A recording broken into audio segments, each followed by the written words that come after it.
Hey everyone, it's Christina, and we're back again with another professional development workshop. Today we're going to be going over how to approach a behavioral interview. So, what we'll be going over is the logistics of a behavioral interview, before the interview, during the interview, and after the interview. So, first we're going to be going over the logistics of a behavioral interview.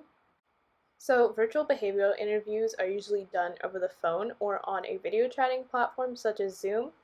There is an interviewer with which you are speaking with. You usually get asked questions relating to you, your experiences, and your culture fit within the company. So next we're going to talk about what you're going to do to prepare before the interview. So before the interview, you're going to want to review what is listed on your resume, since they'll be asking questions about your experiences and ask you to expand on your experience beyond what's listed on your resume. Also, be sure to have a quiet place set up for the interview and get prepared early so you aren't rushed and stressed right before the interview.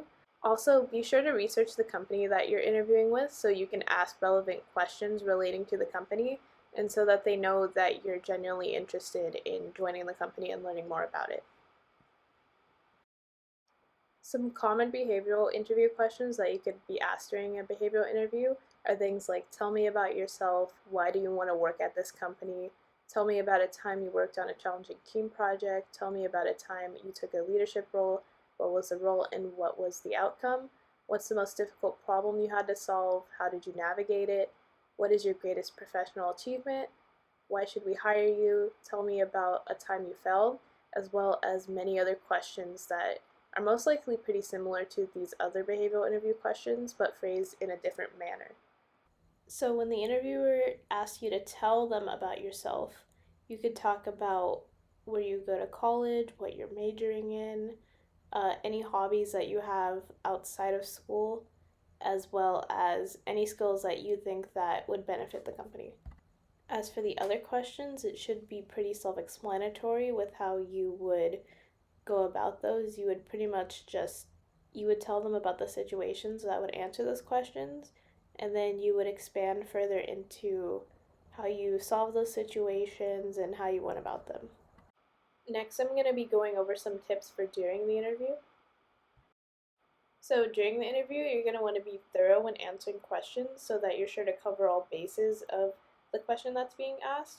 Also, be sure to think through your answers so that your answers are articulate and answer the full question. Also, be sure to ask questions when the interviewer asks if you have any questions. Be sure to have some questions written down before the interview and possibly some written down from during the interview so that you have questions to ask at the end of the interview. Next, we're going to be going over the STAR method. So what the STAR method is it is short for situation, task, action, result. So what this means is that there's a certain way in which you should be answering questions so that you can answer them thoroughly. So we'll start with situation.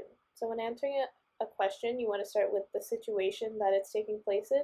So ask yourself, what was the problem? Be as specific as possible. Next, you would go over the task. You would then determine what the goal was, ask what you need to do. And then the next is the action. Be sure to identify the specific steps you took to reach the goal.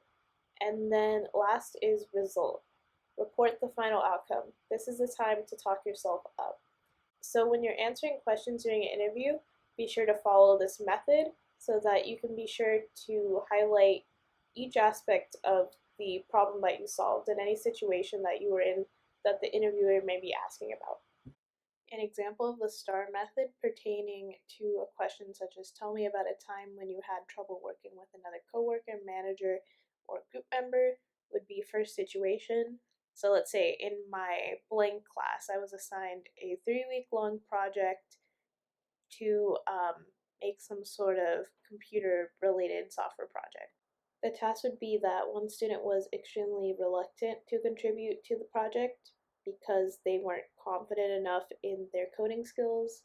The action would be saying that the student and you collaborated and communicated to assign them tasks, and that left them more comfortable and confident in their abilities to contribute to the project.